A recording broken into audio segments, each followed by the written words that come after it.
আমি সবার গল্প লিখলেও আমার গল্প শোনার কিন্তু কারো সময় নাই।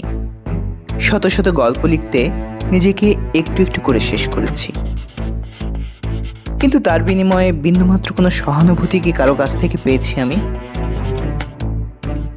ডাক্তার তৈরি করেছি, ইঞ্জিনিয়ার তৈরি করেছি কবি, সাহিত্যিক থেকে রাজনীতিবিদও।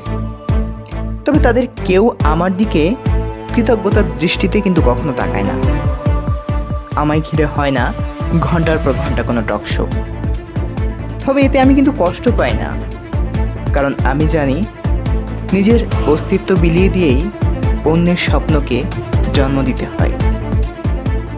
একদিন আমিও শেষ হয়ে যাব, হয়তো পড়ে থাকবো কোনো ময়লার স্তূপে। কিন্তু আমি জানি আমার লেখা কোনো একটি শব্দ, কোনো একটি স্বপ্ন তখনও কারো জীবন আলোকিত করে যাবে। নিজের সবটুকু বিলিয়ে অন্যের স্বপ্নকে বাঁচিয়ে রাখার মাঝেই আমার সার্থকতা।